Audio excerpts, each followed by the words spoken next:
Welcome back, Motorsport Minute listeners. I'm glad to be back. It's been a hectic past week with all the snow we received, 20 plus inches, the wind. It's just been crazy, but I'm glad to be back.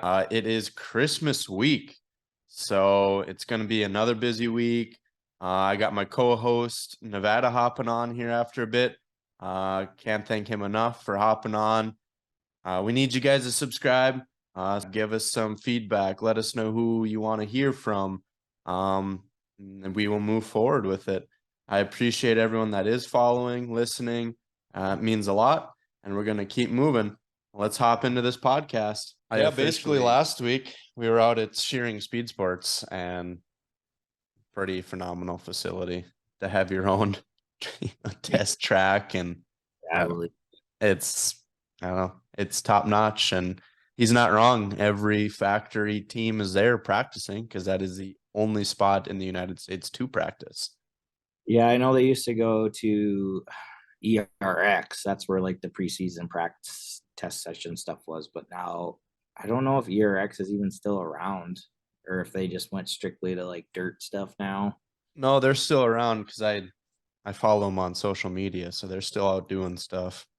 So might have been because I think the Carlsons own that or have something, and their boy Andrew used to race. Now he just races pro trucks and stuff. Sure. Yeah, and actually we're just a couple days out. They were in Fargo for the all Finish Concrete, kicked off the Amsoil Nationals for Snocross. I believe it is the largest Snocross event held in the United States currently. So that kicked it off. There was some pretty sweet highlights. We were talking about the one a little bit ago. Har come across the finish line. I don't think it was, it was through the finish line. I don't think it was for the last lap, and tried to quad a jump. It was pretty epic. It's too bad he couldn't stick it. He just had to hit the crown of that jump. He just quite couldn't get over it. Yeah, I saw he got seat bounced off. Like it was lucky, I guess, that he made it that far and didn't come up. Yeah, but I mean, only another 2 feet maybe. He had just enough of the sled going down where he maybe could have landed it, but he was pretty sideways too in the air, so that would have been pretty tough. Well, and that's if it was like for the last lap, like those tracks get so hammered out, like it's just wherever the sled gets pointed is where it's going. So you're not saving it. Right. Yeah, and Steve was pretty accurate on his point. He's like, there's nothing else like it because every lap is different. The track is so ever changing. I never really thought about that until he said it. It's like, dirt bikes, the track, once the rut is there, it's there all race. Yeah, so it's a pretty cool feature, I guess, they have to their races. I know we're looking at probably going down the Deadwood to watch in the end of January. I don't know. So like, have you ever been to one? Yeah, a few years ago we went down to Deadwood to watch. Deadwood doesn't have, because I've been to Fargo. We went to Geneva. Okay. When the championship used to be in Geneva, but so like Fargo and Geneva have way bigger jumps, but like when those sleds start to get bottomed out and get down to the hard ice under it, you can hear the studs hitting the tunnel. Like when they land, it's like sure. Jump far enough to hear that. Right.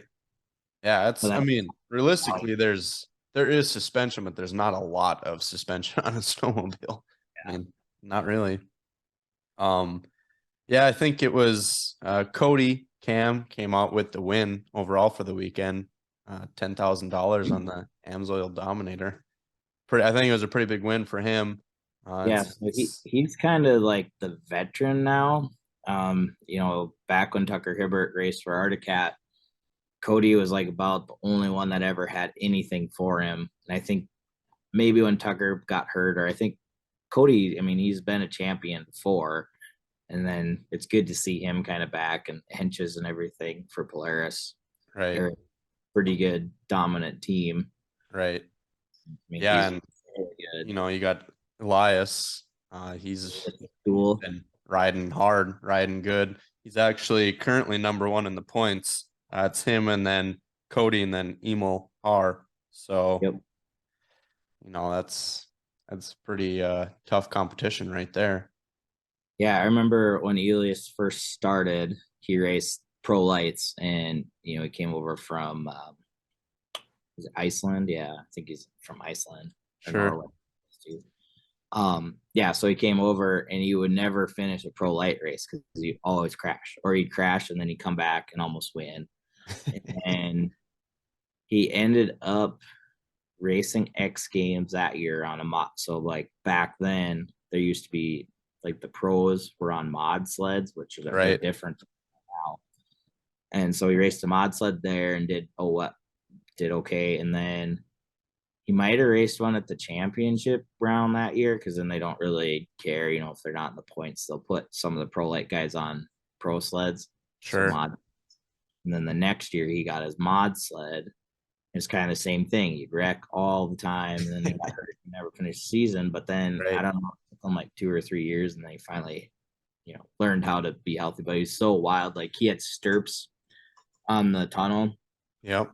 speed in, so he wouldn't bounce off the sled because that's just the way he rode, and he'd freaking muscle it around, and it was nuts. Like, so that's Tucker was still racing then, and like he was so smooth. That's why he was so good for so Right. long. And then there was Right. Williams, and it was just like it was nuts. Right. Right. Yeah. I mean, what he's doing, it's obviously working because he's number one Right, and he was right hurt now. all summer, and then he's only been on a sled for 2 weeks, and then he's second. So, or now he's leading the points. So it's Right. gonna be for It'll those be an guys. interesting season, and I know Steve's team's currently Logan's number 5 in the points, and Hunter is number 10. So I mean, he's still got 2 top 10 riders on his team. Yeah, it's good to see Logan back up there. I mean, he kind of had a down slump with Arctic Cat for a couple years, and then so it's good to see him back. Right. You know, top 5, top 6 sled or Yeah. operation. I mean, I think any sport when you're riding pros to be top 10 Yep. I mean, that's Yeah, it's and pretty awesome. Logan's just he's a farm kid from they live, I think they farm like southeast of Grand Forks a little bit and stuff. So Oh, okay. Cool.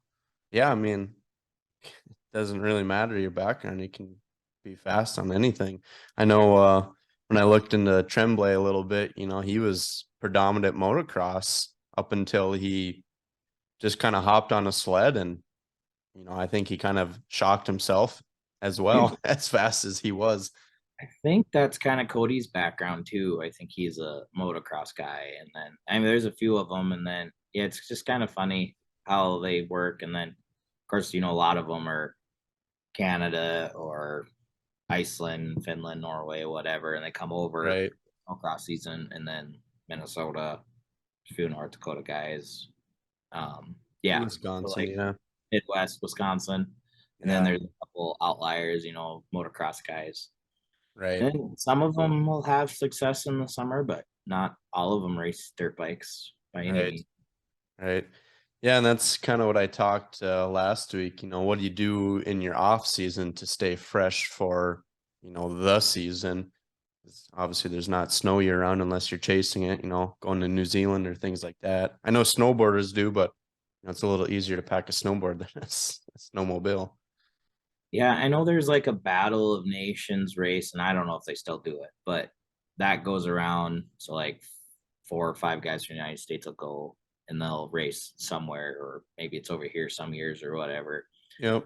That's kind of about, and there's a European snowcross type deal. Sure. That's kind of about it, really. I think there's a lot of UTV guys now, and like I think they'll race some motocross, but I don't think it's really a pro level of it. Right. And I suppose at what point you don't want to get hurt either, you Yeah, kind of stay off something. if you're a top 10, 5 snowcross championship guy, why why would you go race like amateur dirt Right. bikes? Right.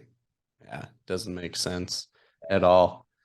But it's yeah, I'm kind of excited. I know Deadwood's kind of a tight track, so you don't probably get to see as much as like you were saying some of the bigger tracks, but it's still kind of, especially now that I've seen a lot of them in person or at at Steve's facility there. So I don't know. I guess it's easier to watch when you got a face to the name and kind of have a little bit of connection there. Yeah, so last year we were down in Deadwood for some meetings that week before Snowcross. Okay. And well, actually Cody's team, so Henches were there on Tuesday. Well, whatever, when we were there. So we were at the casino and one of his mechanics, and I recognize Henches on his code. Of course, they have players and everything. And he's kind of about our age. And I started talking to him, and I still know enough people. I kind of mentioned some names, and he's like, "Oh, I Yeah. know this guy, and he's like, "Oh yeah, I know them. They're awesome." So then, we talked for like 2-3 hours. But so they got to Deadwood. So he actually is from Wisconsin. He's a farmer too, but he drives truck for him in the winter Sure. time Sure. around. And then so they came to Deadwood Tuesday. They were gonna test a little bit because that's when there wasn't very much snow in Deadwood. And then Yep. they're actually going somewhere like in Wyoming a little farther because that was right before X Games, and I think they had it at X Games last year still. Sure. Sure. Yeah, I don't know. Probably go watch. Maybe we can get you to go down. We can grab you on the way by. Maybe I'll be down there again. We'll see. Yeah. Well, we can make it a boys trip. I'm about due for one.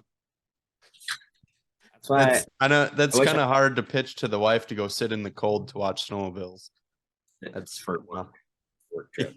Yeah. Yeah, it's work trip. But yeah, I don't know. My wife's watched enough stuff like that. She's just like, yeah, go sit in the cold to watch snowmobiles. Probably not. I think the last time we went to Deadwood to watch was when my buddy was still racing, so that was kind of fun. We just went and kind of hung out in the trailer the whole time, and I think Kelsey went down for that one. Sure. Yeah. I didn't think when I was in Deadwood last. Now, August, I guess, not too long ago, but I'm about due for a Deadwood trip again. No, we'll have to talk about it. Maybe we got to make something happen. I know Brady would go. He's headed to Daytona Beach like in a couple weeks, but I think he'd still go down to Deadwood. Well, we'll switch gears a little bit since F1's kind of all over the news. Actually, within the last couple days, they released the grandstand tickets.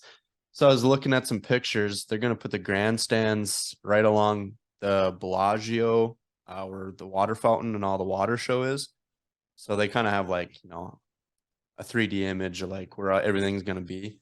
So that's going to be part of the track. So that's wild alone that the race is going to be going down that street.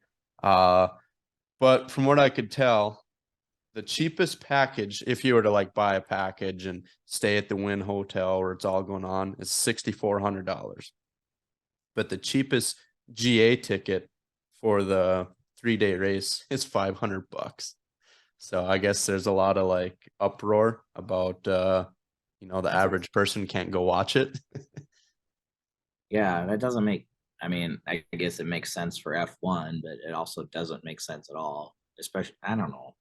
It's so tough. Like, I know enough about F1 to know that I don't know much about F1. Like, Right. it's huge, and like to me, it doesn't seem like there's a following in the United States, but there is. I mean, Right. that is huge, and there's a lot of people that watch F1. I just don't know them, Right. or I mean, I'm more of a NASCAR guy, so I follow that a lot closer. So like F1 almost doesn't exist in my realm. Right. Right. No, it's a big deal, and like I said, I know enough to know, and I watch it here and there because it's always on kind Right. of stuff. So watch the end of stuff. Yeah, I think as far as 2023 goes, there's only 23 races, throughout the season for them. So realistically, that's not many races. Yeah, there's 36 NASCAR ones, So, but one of them, obviously now being in Vegas, that's huge. That's going to be big. Obviously, Red Bull, as we've talked in the past, is all over it, making their, a little bit of debut and name on things. And so I saw something today, or maybe it was yesterday, and I didn't have a chance to look into it, but they said Ford's trying to get into F1 again. Sure. In the 90s, I think, or maybe early 2000s.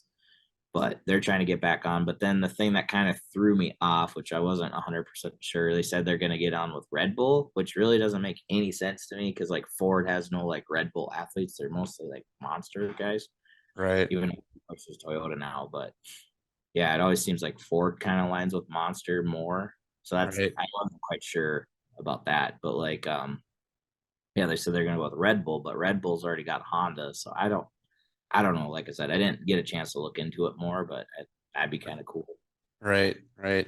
Yeah, I'm sure anyone that's, got a ball, in their court, they're gonna try to put a team together since it's in Vegas.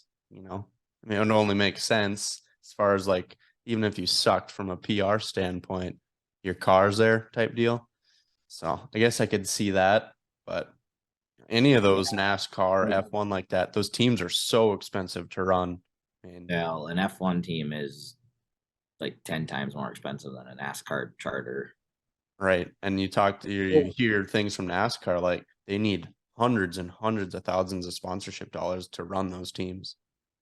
Yeah, and I don't know how F1 works exactly if there's like charters like there's NASCAR, because NASCAR only has like 45 charters for cars or teams Right. or so like before this new car came out, like their charters were worth a lot of money because there's some few people that wanted to get in on it. Right. And now that the people that were in the market for it have their charters, they're saying now they're not worth as much money now. Right. I don't know. Like Dale Jr. was talking about it on his podcast, and it was kind of interesting. I don't remember the exact numbers, but he's like, I just don't know if I want to, because he's talking about getting a cup team. He's like, I just don't know if I want to spend the money for a charter where it's not going to be worth anything after I buy it. Right. So Right. So like, you I don't basically know. have to buy in first, Yeah. essentially. Yeah. And now NASCAR is supposedly cheaper now to a point because the cars are all kind of interchangeable a little bit more than they used to be. So like Sure. instead of having like 10 cars per driver, now they only have like 3 or 4 because everything swaps out so much easier. Sure. Like I said, I wish I knew more about F1 so I could be more valuable to this conversation, but No, that's fine. It's more intriguing that's gonna be, here in the United States, right? yeah, no, that's Basically down, I've driven down that street. Actually, when I was down there for the Derby, I drove my own vehicle down that street, so that they're gonna be racing down it is even it's just yeah, it's actually even crazy to think about, just to shut that much of the city down for I don't know. I suppose you can't just do it for a few days. It's almost got to be like a week plus to set up and get oh, barriers and probably, well, yeah, for the actual street, yeah. right. I mean, They that's were tearing some stuff down, and I had a guy ask me like, "Oh, they got F1 stuff up yet?" And I was like, "What?" I was like, "No, I didn't see anything. I saw some like advertising or whatever. sure. I didn't see like bleachers or anything."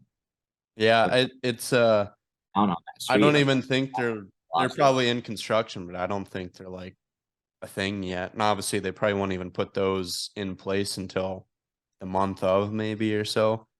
So I don't know. I mean, because they're huge. They're like that yeah, whole block of the it's a Bellagio. stadium all the way down the sides of the tracks, and then like it's so narrow. I mean, I don't know if they have a layout kind of figured out yet, but yeah, I mean, Yeah, track layout and everything. I mean, basically all that stuff's figured out. Yeah, it's kind of interesting that they can squeeze it all in that small-ish area. And how do you keep people that are going to Vegas that don't even know about F1 out of the, because from what I read and seen, like if you go to Vegas and where we're talking in front of the Bellagio, in front of the MGM or in front of the Planet Hollywood, that's all like the main sidewalks for that street. right. And they say those aren't going to be allowed to be on during this event. Well, what about the people coming in that don't know anything about what's going on? You lose your whole Vegas experience. It's $6,400 to get a room. They probably won't just go. Well, right. And I suppose the whole city will be that expensive. But there was like a list of, I don't know, 5 hotels, Wynn being the top one because they're basically, I think, footing a lot of the bill for this because their name's over everything. Yeah. So I don't know. It'd be interesting. I don't Well, really want to throw $500 at it, but it would be kind of cool to see. I'm just kind of thinking like, all the casinos and stuff that you can see outside and like to have the walkways and stuff. Like, I don't know, I suppose that stuff will be packed. So you probably about have to have a ticket to be able to see it. Right, right. Yeah, I It's don't. the That's why I don't first know if they'll big- police sidewalks or skywalks, or if that's going to be considered the show. I don't know. I don't know. I'd be kind of curious. I don't think they even know yet. The way I read, you know. Because have you looked into the F1 schedule at all? Not this. I mean, Are they? just the rate, how many races, and I guess not the schedule per se as far as like dates. I mean, I know when the date is for Vegas, but that's it. I thought they were gonna race in Texas or something this next year as well. At that time. Oh, it's possible. I guess I didn't look that far. I was mainly looking into the Vegas one, which will be in I'm November. just kind of wondering. I mean, NASCAR's went to more of a road course schedule. Like there's a lot of circle tracks. Indianapolis is a road course now. They go back Right. to road course, Charlotte road course. Circuit of America is like they've added a lot of road course races I don't know if it's to cater to that or just the market to like, oh, these are the cars you can buy, they're road cars. Because like Right. next year, NASCAR is going to race on in Chicago on the streets, kind of like a F1 setup. Yeah, yeah, right. I did see that. So they will be in the United States in May. I don't know why it won't show me where, but so that's I guess that's one of them. Miami, actually. So one in Canada, one Miami. Uh, most everything is overseas. Oh, here's the other one. Lenovo, wherever that's at. That's in October, but then it's Vegas. That's it. So I guess there is starting to be more in the United States, but I don't Crazy. I know. wonder, and of course, if I would watch that Netflix thing, I probably would know the answers to these. But like those guys just like have a huge jet and fly that stuff over, or they try to ship it all everywhere. Because like Uh, I think a part lot. You mean their cars or their parts or what their whole setup? rig setup, So they from what I seen, they pack it up, like they assemble, yep. then disassemble, and then package it, and then reassemble it when they get it to United States. Okay. So on a plane, most of the times. I suppose. I mean, those cars weigh nothing, so I guess makes Right. sense. Do it that way. Engines at 500-ish plus pounds. Nah, that's not much, just probably not much. Yeah, that car. What are they like? 2,500 pounds or something? Right. So not a lot of weight. And it's not like they're passenger jet anyways. So Yeah, I was just curious. right. No, I did see that. I did see that. And actually, when we were in Nebraska, those guys that do the SAE, Yep. all of like the German teams and all that, they do the same thing, fly their cars over. So yeah, I don't know. I mean, that alone's got to be, I don't know, expensive, very expensive. I don't know if you kept up on any of the Derby drama that kind of happened within the last couple weeks. Probably won't get too in depth on it because it's kind of a Yeah, I was kind of sensitive topic. it's kind of removed here the last 2 weeks from that stuff. We were gone, and then Blizzard. I don't know, didn't keep up on stuff as much as I. Yeah. Yeah, I was gone for work and then I come back to a blizzard and so like everything, like even this podcast, everything was hard to squeeze in, especially because it's Christmas week. So Yeah, it just makes everything harder. But yeah, obviously, so I was in Minnesota for work for a week. So I had a little time to watch the internet and basically track shot live and Will Steinbeck kind of had a Facebook feud over some money that was or was not paid due to whatever a derby that they live streamed. You know, I'm not picking sides by any means. Just read the 400 plus comments on it. You know, each person has a following. That's just how it is. So they're going to have their people that stick up for them on each side. I think the biggest takeaway I took from it is, it's two of the bigger people in the derby community, and it's causing a rift in social media. It's kind of hard to see from that standpoint. So, okay, I'm gonna get on the soapbox and I could get crucified. The first podcast I was on when we talked about how the sport isn't gonna die or grow or whatever. Mm-hmm. And you don't see the ins and outs of like dirt racing and drag racing as much, or at least I don't, just because we're not in that world Right. and our derby. But like, there's so many stories that come out of the woodwork of these people getting screwed and owing money. I mean, look at Postal Mopar's team with Jason and Blake and those guys at Blizzard Bash, and like somebody will or just I don't know. I think we're just like so blue collar good people that we try to help everybody and we trust everybody. And like, I mean, it's a business. I mean, and it needs to be treated a little bit more like that in some cases, and there's a lot of good that comes out of it, like Gannon's raff or auction at Blizzard Bash. That's the good that comes out of it. Right.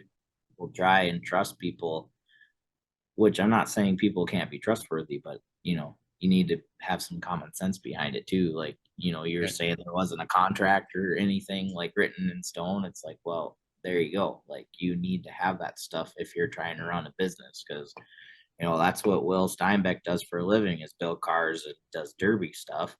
Right. That's what Track Shot Live does. Two businesses need to have some sort of contract, whether it's an invoice or Right. simple as that. Like, here you go, man.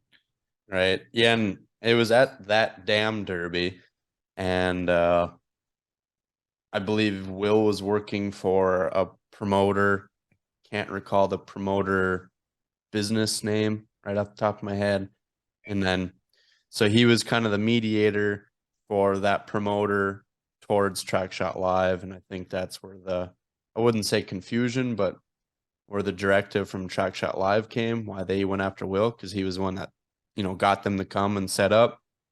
At Right. the end of the day, there was someone else that wasn't Will that signed the contract, I guess. So, and that's another thing. I don't want to speak out of turn because I don't know the whole story on stuff. Yep. That sounds similar to like Track Shot coming to Mott, Track Shot going to Mobridge. It's like a friend of them set it up, and I don't know 100% how much the actual promoter had to do with it. Right. So I don't know if that's a theme or if it's just the three things that I've heard. If that's how they've been, I don't know that. Right. Yeah, I mean, and it is two businesses, so it was kind of sad to see them going at each other because they are two of the bigger businesses in our sport. And I mean, it's not. I mean, they could have took precautions to prevent it, I'm sure, but I mean, they obviously promoted each other for a while, so I mean, they trusted each other. I get that, but Timeless and 22 GFX trust each other, but we still, right, I mean, there's a business. There's still businesses. It's not Mitchell right, and Nevada. It's Timeless and 22 GFX. Where right, I don't know. I mean, it's still a business, I guess, and you would think as big as those guys supposedly are doing it for their livings would think about that a little bit more. And like I said, I don't want to talk on a turn. I don't know 100% what happened. right, The sport, we're our own worst enemy when it comes to that stuff. right. Seems like it happens all the time, and I'm sure it happens in the other sports too. But I don't know. Right. Yeah, it's unfortunate. I don't know. I don't know either way because I wasn't a part of the deal. It's sad to see on Facebook, and I don't know. Yeah, it's It's something you wish that could have got handled behind the scenes. never. Because a lot of people still would have heard about it, even though it's behind the scenes. But it's just, I don't know. It's not something the derby community needs. We don't need to see people bashing Track Shot, and we don't need to see people bashing Will. No, and At the end like of the day, they're both probably great people. I haven't met the track shot team in person or will for that matter, to be honest. So it's I mean, just both of them, I don't 1,000,000% agree with how they do things, but at the same time, it's their business, their choices, whatever. I mean, I'm sure I do things that people don't agree with either, but I like how Track Shots putting it out there for free, right. for you. Yeah. Yeah, Like, it's super cool. have good personalities on there. They share, they promote a lot of things. Like, I think they do well on that. Necessarily don't agree with some other stuff they do. Same with like Will as far as the TikTok stuff and building the cars and showing stuff. Like, that's good. I mean, I've stood on that ledge before and said that stuff is good. It's good for the sport, but there's Right. back too and decisions people make that sometimes aren't as good. Right. Right. Yeah, I mean, I know it's kind of died down now, so I hope something was resolved there. I Right. just it went to a fairly extensive measure, and I know money is always killing people, or money is always hurting someone in some way. It's unfortunate, but I don't know. I guess we don't do a deal without a contract, and at the end of the day, if someone wants to come after us, uh, whoever signed it, which 99% of the time it's myself and Brady that signed the contract, so we make sure both of us sign it. If whoever's name is on there, that's who should be, looked at. But like I said, I wasn't there. I'm not a part of the deal. It's sad to see something like that unfold on social media. Yeah, just I mean, like I said, it stinks. They do a lot of good for the sport and A people. I lot, think I don't know. It seems like it anyway. So I right? Right, right. Well, we will get out of the soapbox a little bit. Gladiators of Steel, they're sure dropping a lot of trailers. Sounds like the 21st, they're dropping the first video, I believe. So in what, 3 days, 2 days time? yeah, 21st. So that's cool. I don't know how much you've been watching them. I actually got premiered on the video today. that's why you want to bring it up since you're a movie star now. Well, I was telling someone today, well, Cole tagged me in it, and then like four other people sent it to me. I was like, I don't know if that's something I want to be famous for, almost getting rolled over. Yeah, like the very first teaser they had was Elaine and Neil, I think, are pretty close to the first one. Yeah, now that you say that, I think you're right. Yeah, yeah, yeah. Yeah, Yeah, so did Neil have like a metric caddy, or am I dreaming that? it was Someone on his team though had one, right? yeah, I don't Yeah. remember if he had a 70s Cadillac or maybe a suicide. I don't remember 100%, but Right. Okay, yeah, yeah. But that was that team. Yeah. Yeah, I mean that's how he many was years ago already? So some of those videos are coming out of the woodwork. Um, I don't know if they or I COVID. don't know 100%, but it looks like they plan to make the first season out of the Vegas Yeah, basically kind of show. like that Yeah. So it'd be kind of neat. stuff because well, I don't know. Did like Hannah and those guys run Vegas? I mean, I know Derek did. Maybe Hannah. I'll look at pictures. Shelly. No, I don't think so. No. I was looking through all the pictures after you said do you want to talk about it. So I was just kind of trying to figure out, Oh, looking at Gladiators of Steel's website or whatever. yeah, their Facebook page. Gotcha. And they Right. have all the drivers that are featured and stuff. And I'm just trying to think who's not. Derek and Tyson, I know Shelly, they were on a team. Um, boy, I don't think Hannah was. Danny there's all sorts of drivers, but Right. I don't yeah, I don't know. They got a lot of big name drivers that are gonna be a part of their video. Did you ever watch? And it was during COVID when we found it, but like I don't remember if it was on like when Velocity was still a thing or if it was like the Motor Trend. I think it was on like the Motor Trend app. There was a, Yeah. and I don't remember exactly what it was called. If it was Gladiator, I'm sure it wasn't Gladiators of Steel, but it had like Gullo and Gumpy, and Oh. I think even Mott Sweet was still alive when they filmed it. Oh. Okay. But it was like that same crew. I don't know what you Sure. call. It's Sure. Gullo's promotion thing. Stern Dirt. Yeah, it was like all those guys. Okay. Yeah, I mean, I've talked to Gullo a few times. We've had a few people run our shows as far as part of their like double points stuff. So Yep. if you run an outside show, you can get double points, or you get one outside show and you get one show to run double points, something like that. So we've had a few people do that. So me and Gullo have talked on the phone a few times, and obviously after Vegas, we've talked on the phone, and because it was one of those things is like top 8 or top 10. I don't remember. We're gonna get a spot back in Vegas, and Okay. my team was I think number 7, so we would have got our spot back. See, it was basically similar to Blizzard Bash. You lose out if obviously you don't make it so Right. far. But well, now they haven't had it, so I don't know if I would go back anymore. Not with like $7 fuel down. I'm sure it's expensive down there, but Yeah. I don't know. I don't No. know. I don't know. I might have to just buy it now and watch it because I'm in it. So Right. Well, I looked. It's only like $12. oh Not wow, very expensive. that's not so bad.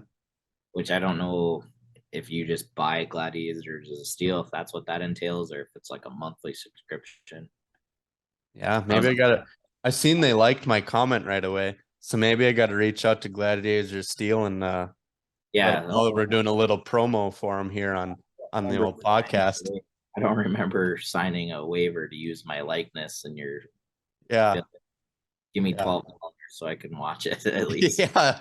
I'm gonna send this podcast to them right afterwards. Say, hey, we talked about you. We're promoting you, and also you have my ass getting kicked on live Yeah, TV. So could at least got my good side at least. yeah, right, right.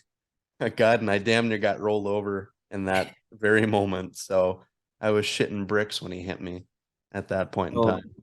since this was like your last bullet point you sent me, but like since you were down there and I don't know, it was kind of weird because it was right after Blizzard Bash, obviously, like the week after. Right.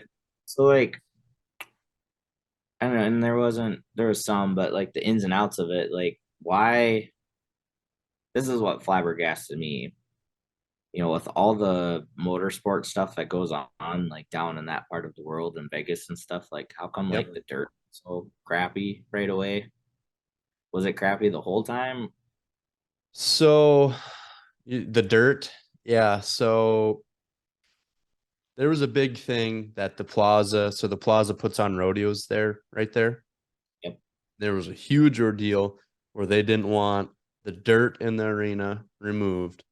So You're on rodeo sand dirt. yeah, so basically they tried to work with what they had.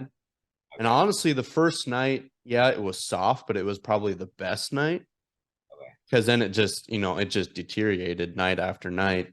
Makes And sense. it come down to tire combo at the end. It really did. Because if you would go in certain corners, like you would punch it and you were stuck immediately. It's like a county fair pit or whatever.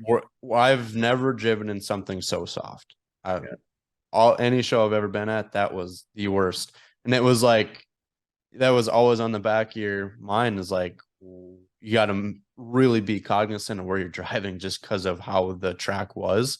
There were certain corners like if you got pushed into it, you had to like if you're going through like or if you're on ice, or if you're going through mud, you'd like try to just barely trickle through it. That's how it felt because if you punched it, you were immediately done, stuck. So 95% of the derbies I've ever driven in are in a rodeo arena. So that's just the New, how. yeah, Yeah, that's the way it is. Because like Bowman has like the best rodeo dirt in the state. right, Sand on top, and there's a hard pan on the bottom. But sure, the first few years they moved it to the rodeo arena, they wouldn't scrape the dirt off. They just put pipe around the outside. So you had to sure, be super careful. And Baker's the same way. But like, so 2 years ago in Baker, I didn't run, but they had the derby on Saturday, or usually the derby's on Sunday after all the rodeos. So the dirt kind of gets more packed down and stuff. Sure. Everybody went to the middle in the championship and sunk, except one little 80s diplomat. And Sure.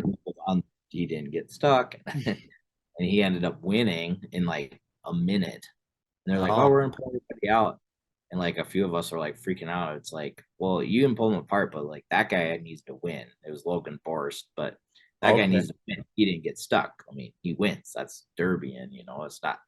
It happened every Right. single team. Everybody went out to the middle and would get stuck, and everybody got stuck. And they're like, "Oh, we're gonna pull everybody apart." It's like, well, that's fine. Let the Derby go on, but he needs to win. Right. So like, which I've watched a lot of, some of the Utah videos, and like they're all sandy arena things too. So it's just maybe they're just used to it and they're just like, that's the way it is. Like, Yeah, no, I mean, I don't think they were because they had like multiple talks with the drivers how frustrated they were with the dirt too. I mean, I've driven in some sand. This right. was like a totally different animal. Um, Everyone that was down there was trying to find the tallest tire they could and or those like those Pirellis make like the sand gravel tire. That was Yeah. kind of boss. If you didn't have 27s or those, it was super tough to get around. And the track looked super hard. And then the first couple heats ran and it went downhill Those fast. rally car tires. And Yeah, they those rally car tires. So made for I when I got there, I think I had can't remember if I had 23s or 25s on and I watched I don't know. I don't remember what heat we were, if we were 4 or 5, and I watched the first couple of heats and obviously that was happening. So I went and switched out to 27s. That's basically what I ran the whole time down there. I had to, otherwise you would have been stuck. But yeah, it was quite the track. That's another progression I think the sport needs to have is like, I mean, Supercross has like 10 guys that go around every single race and they build the track. And Yeah, like they build every single track. They go to Miami, they go to Anaheim, they go to Vegas, they go to Minneapolis. I think it's like Dirt Works, like WERX or right, whatever. They built every track. I'm sure Monster Jam's kind of the same. right, Whatever. Like, I don't know. It's just funny how, like, look how many times Carnage, like, the track was crap. And then they go buy a bunch of pallets of Quickcrete and they fix it so it holds together. Like, yeah. Last year Blizzard Bash track sucked. Not this year, but past year. I think it was night one, and the track was absolute garbage. Everyone was getting stuck. People were winning heats by getting other team getting stuck. No right. one likes to watch that. Especially those cars. And that's like, I don't Mhm. know, something these promoters need to just keep in the back of their mind, and they can't just show up and put some dirt in there and think it'll be okay.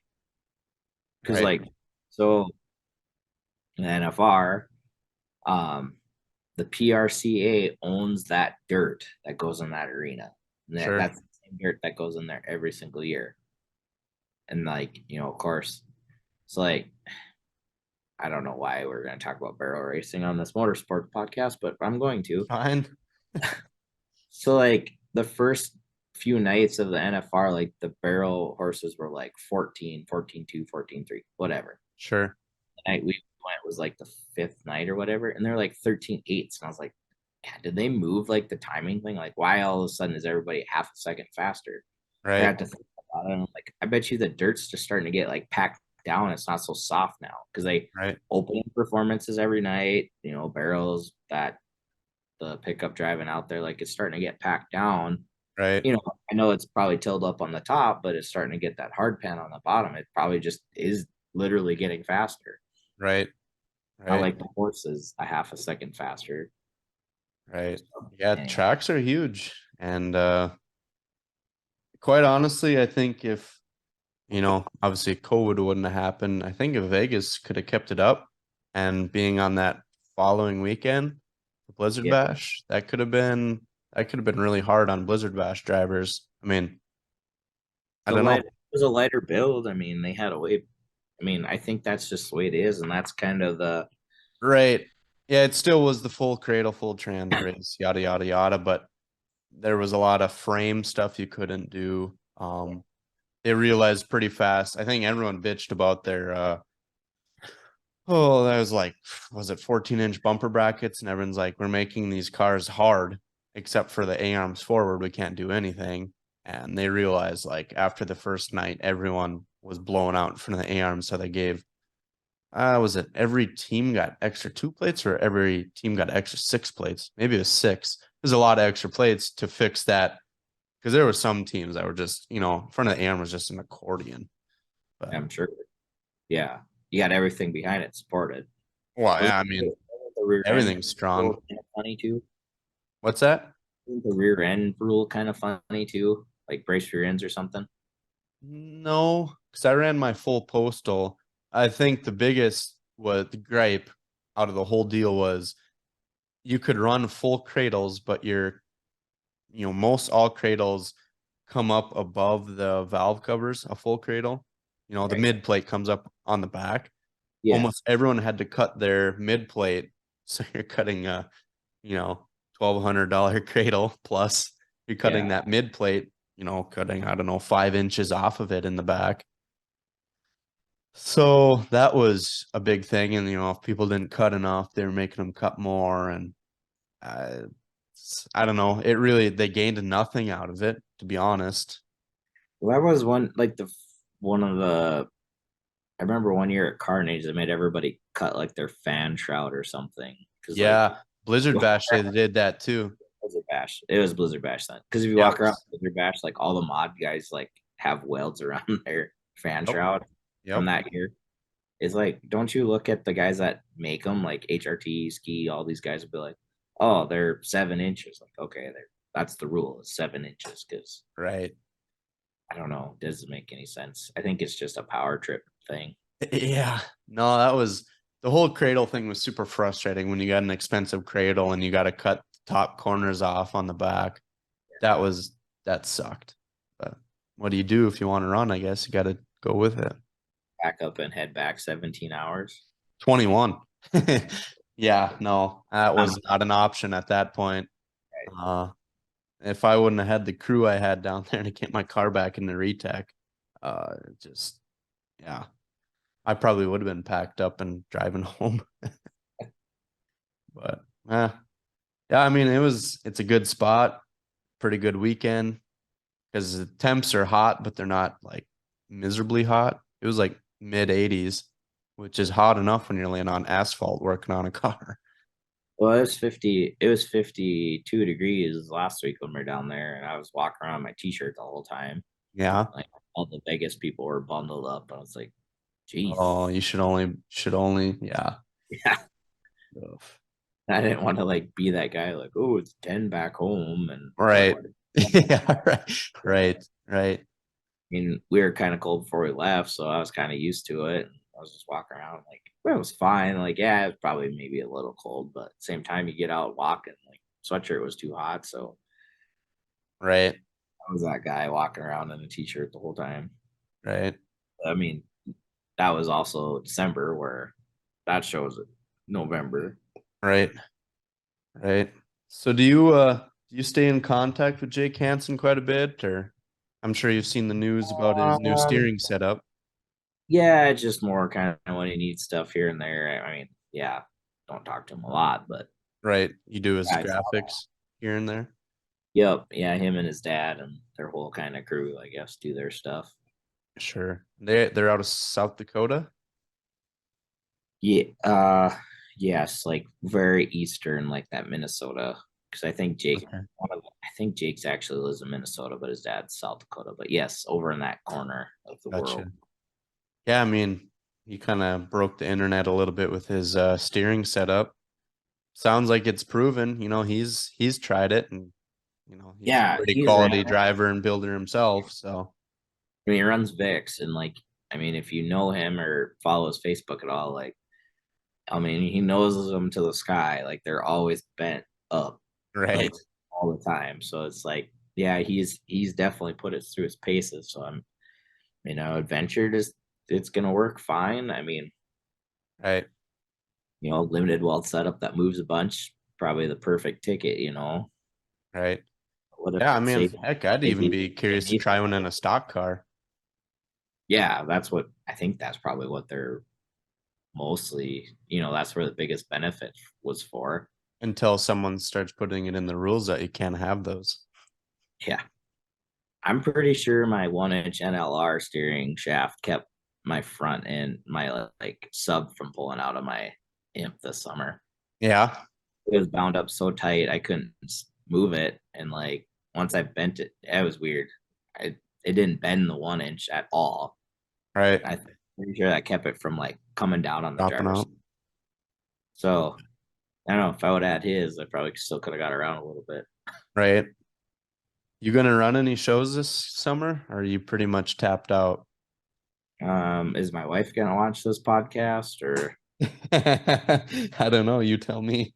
Well, I still have a car sitting in the shop. I still have like pretty much everything. I haven't done a very good job of selling stuff. I got seven. I think I got 7 cars sold ish, Sure.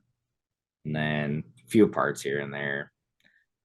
Bad thing is I've sold enough parts that I don't have like my 2 setups like I wanted or like to run certain shows. Right. But I have a car still completely together sitting in my shop, so it's not out of the possibility. So if somebody wants a turnkey limited wall car, message me. I'll sell There it to you you. go. There you go. Like, so I got my lower cradle sold. I still got one of Tyler's trannies for sale. Like, that's my thing. I don't want to take apart my car that's like turnkey. Right. Guys have asked about sliders and tranny coolers and stuff. Like, I got all that sold out of my second setup for the most part. I Right. still have some random stuff, but like, yeah, I don't want to like. I mean, I still have tranny cooler, battery box ship, all that stuff, but it's in the car that's together. So I'd really like to try to sell it together, but Right. Yeah, I hear you. I don't Got know. any It's old iron? Did you have any old iron? nothing worth anything. Yeah. Some old Fords, that's about it. Yeah. And the rest are all 80s, but most of them are, yeah, actually, yeah, I think all I have left is a couple like 70s Fords I got from some random people for nothing. So, Right. I mean, a lot of money. So that's what they're going to get listed for. Yeah. I honestly think it will probably be a deal. I'll probably list them for a while, and then if not, they'll probably just take the A arms off and scrap them because they're not. I mean, they're not worth anything. So Right. Right. Right. Right. Yeah. for a couple $100 and then go throw them in the dumpster. But yeah, I still have that. Still have like a stock style rear end and just kind of random stuff. But Yeah. sold my lower cradle off my one LS motor, so I kind of bit the bullet. That's what I'm going to put in my race car for this next summer. Okay. So There you go. I'll just run it. I'll just run a carb on it the first summer and just kind of see what it's all about before I start putting a bunch of money into it. Right. Right. I was Right. Right. like, shoot, I got pretty much mostly all the parts to get it to run and Right. rate summer. Yeah. That's how I convinced my wife too into letting me start the whole mud pickup thing. Like, well, I got most of the stuff to do it, but then I kind of got really deep into it and bought the right stuff. So Yeah, in the end, it didn't really matter. I just ended up getting the stuff that I needed. So yeah. whatever. I mean, I had this LS, and I was like, well, I think this one ran good. I think it was a lower mile one or whatever. Yeah. I got a 6 liter that the pistons are dinged up on that I was gonna build.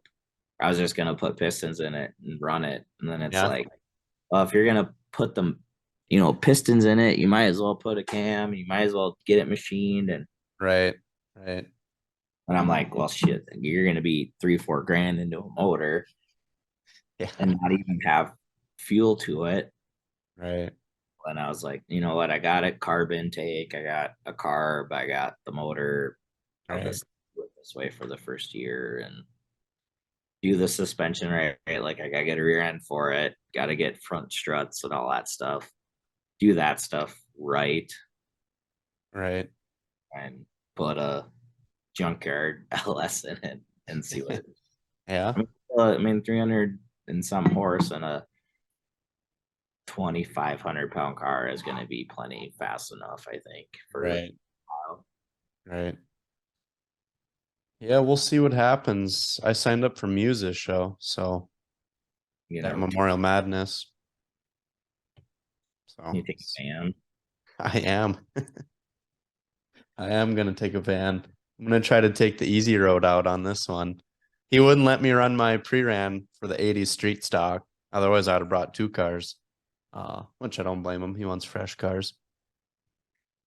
Yeah, my whole sellout thing is kind of, two things. One, it's not the right time of the year to try to get rid of a bunch of stuff. Like, I Right. could get beat down next year and whatever.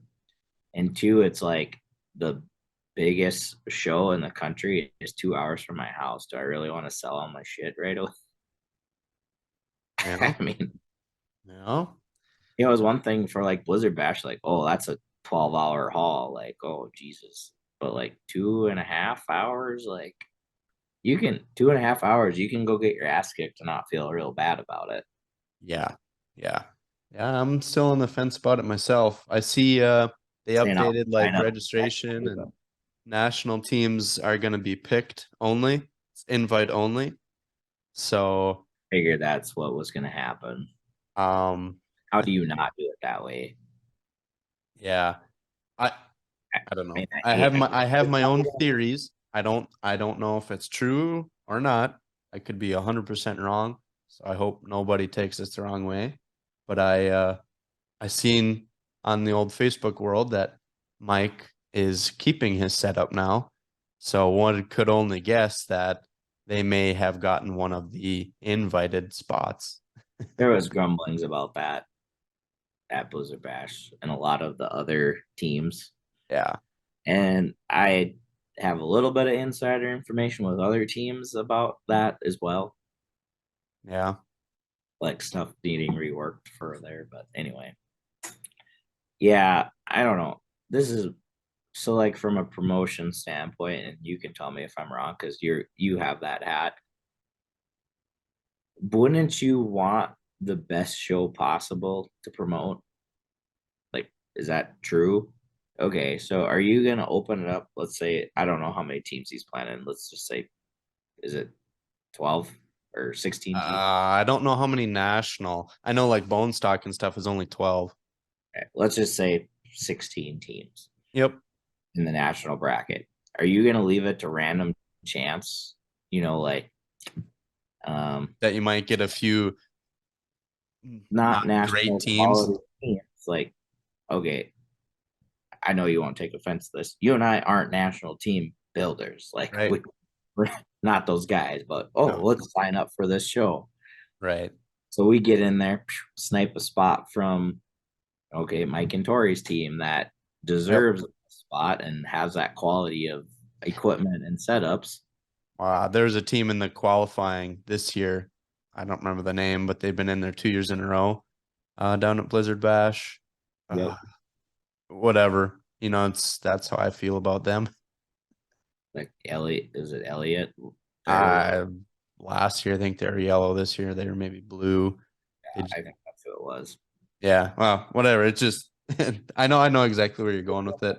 And Think of the North Dakota State Fair, their concert lineup or whatever big thing right. concert lineup there is.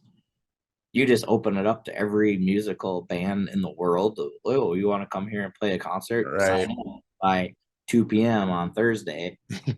No, you call them and say, "Hey, come play here." Oh, yep, sounds Right. good.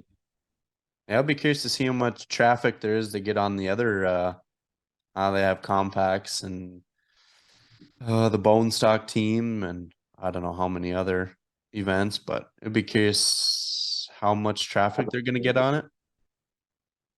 I don't know.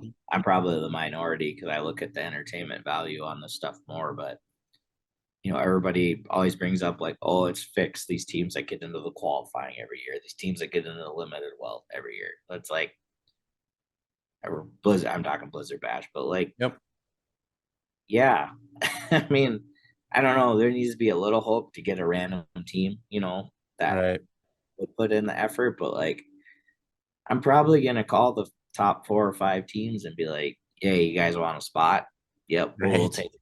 Okay, there's only 10 spots available. I mean, Right. it makes business sense. I don't know. And like It does. it probably does rub people the wrong way. I get it, but Brings the crowd. it's entertainment. You got to put on. You're promoting entertainment. You're promoting a show. Hmm. You're gonna ask the people that are gonna be there to be marketable, I guess. Right. Right. I don't know, I'm excited for Sam's show, and granted, we talked about it for 12 hours on the way back home after Blizzard Bash.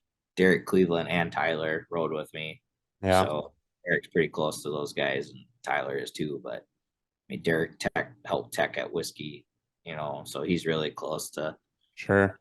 what Sam's Chris. Well, Sure. Chris goes to Aberdeen, just college, and that's where Derek's from. So, um, yeah, so we had a pretty good conversation about it on the way back, and just 12 hours or 10 hours or whatever it was, Right. just to pitch ideas that might, I mean, get to Chris or Sam or whatever. It was kind of neat for me, I guess. I was like, I think you guys should try to do this or Right. Right. do this. So I'm pretty excited to see what happens with that show, to be honest. Yeah.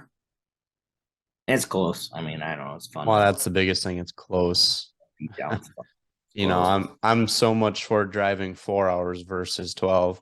Just is what it is. It's not even the show itself at that point. The driving makes a huge difference for me. Huge.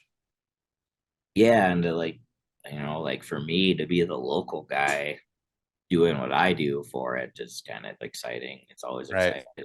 I'm the, I mean, I know 100% I'm going to be there. Right.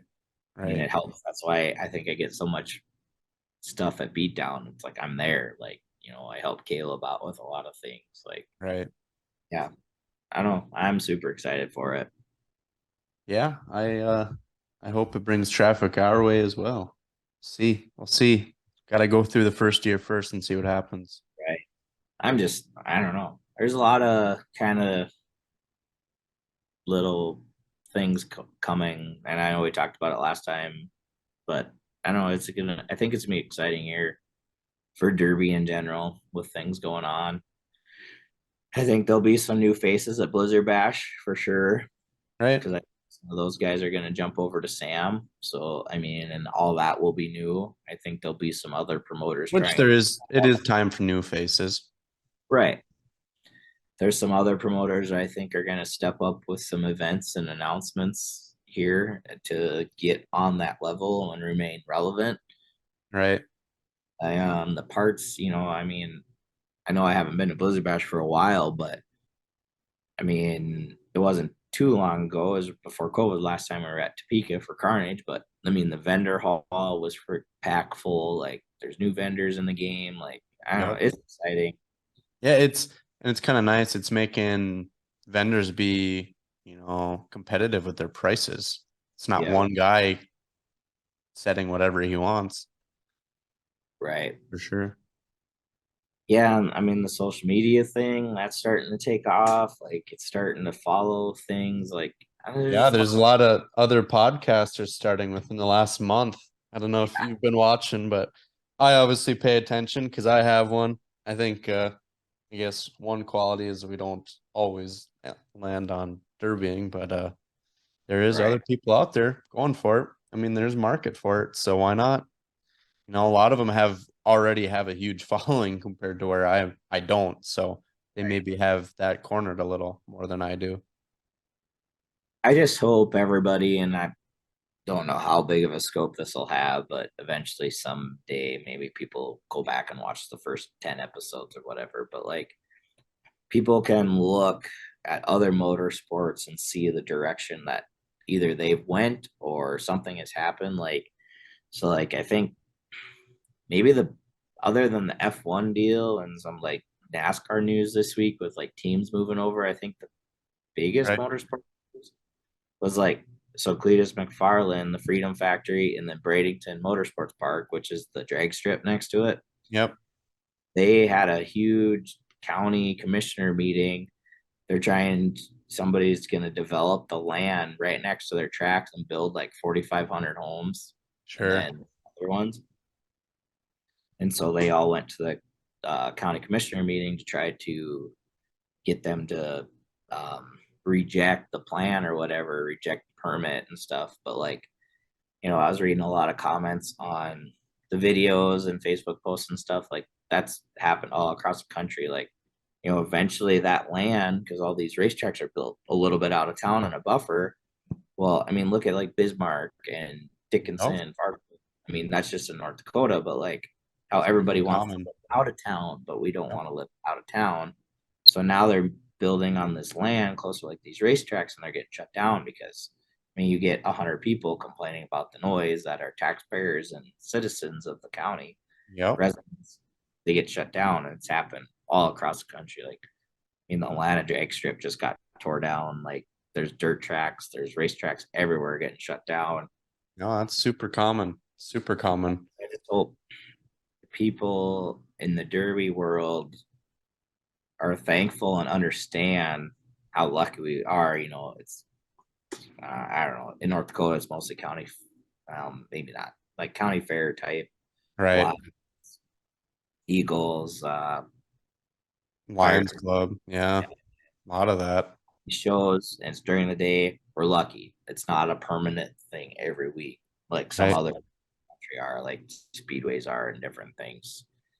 And For I just sure. hope people can see that and know like that's a possibility of happening. And some of like, we talked about the liability thing, that first one I was on, and like, that's a real thing if things happen. Like it could be the end of this really fast. And Oh yeah. Very fast. I think One incident and it's over. right. And like instead of, we talked about it with like the track shot and the Will Steinbeck part of this podcast. Like we're so quick and ultimate derby versus smash it, all this stuff. Like we're So so quick to judge. sides. Like I think I don't know if there's anything that could come with me being on this. Is just sometimes we just need to, yeah, I don't, like I said, I don't agree with everything Trackshot does. I don't ever agree with everything Will does. I don't agree with a lot of things a lot of people do, but I want to be able to support them. Like I Right. say stuff just Right. because, like, that's the decision they made. It's not my business. They made that decision. I'm not gonna say they're wrong. And I just hope we can get together as a sport and not jump to put everybody down right away, I guess. Right. Right. That's a real thing, like these drag strips and dirt tracks and circle tracks closing. It's a real thing that can happen. Yeah. Yeah. It's coming down the pipeline and hopefully we don't hit that mark. So I think just the more professional and marketable things can be, the better off we'll be. Like Right.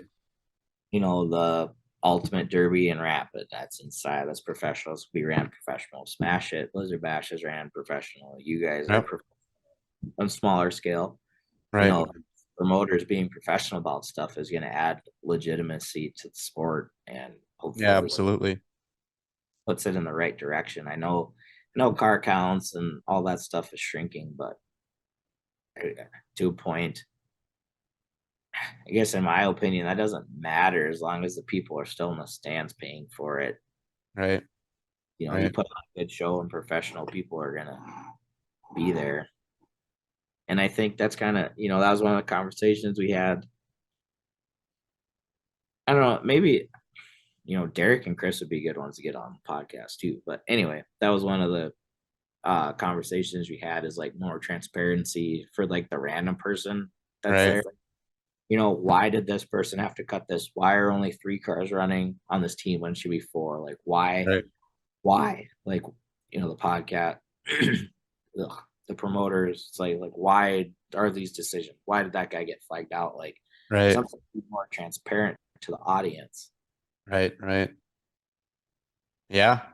Even Yeah. like the Nobody. new person that goes down to the rapid to watch, they don't have 400 friends on Facebook that are derbies where people will follow all that stuff, where you see all that stuff. Right. Right. Or have the knowledge of what's going on behind the scenes. I think it even fits for them, or just the random people that watch. Like I think it Right. would be official. And like I just I'm a lot like you, where I've grown up watching all sorts of motorsports my entire life. Like that's what I did. Monster Jam, Right. motocross, Yeah. supercross, snowcross, NASCAR, you name it. Like, and I, Right. pay a lot of attention to it. I just think of the way some other sports do stuff. Like, Monster Jam lines up all 20 drivers before the show in front of their trucks and they sign autographs for 3 hours. Like, how cool would that be that, like, Blizzard Bash or, Gold Rush to have, all the national guys, drivers sit there with like hero cards or posters or whatever. Look at the NFR. My nephew is a huge bull riding fan. I Yeah. was in line for an hour and a half to get the autographs of those guys at a bar, and it was packed, solid. People were in line for 2 hours, Yep. an hour and a half line to get Stetson Wright's autograph. And he's 23 years old, but I mean, he's won $2 million. But I mean, we did it, and I had no interest at all of any of it. Right. And I mean, we stood there and got a poster and signed it. And now we're gonna give it to him. But like, I know somewhere that's going to happen.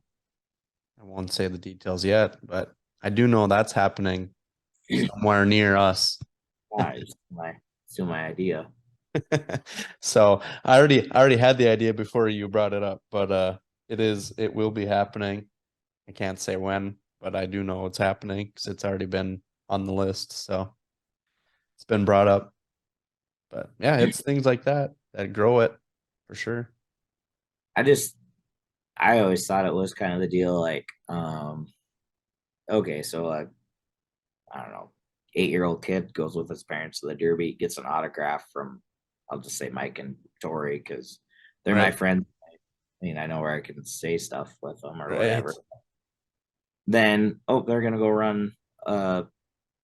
Let's just say somebody goes down from here somewhere. Don't Yep. know Mike, get their autograph. Then they know like Mike and Tori are gonna run one of your guys' shows. They're like, Mom, Dad, we gotta go to Riverboat Days or whatever Right. because we're running. Make guys more recognizable or whatever Right. it is.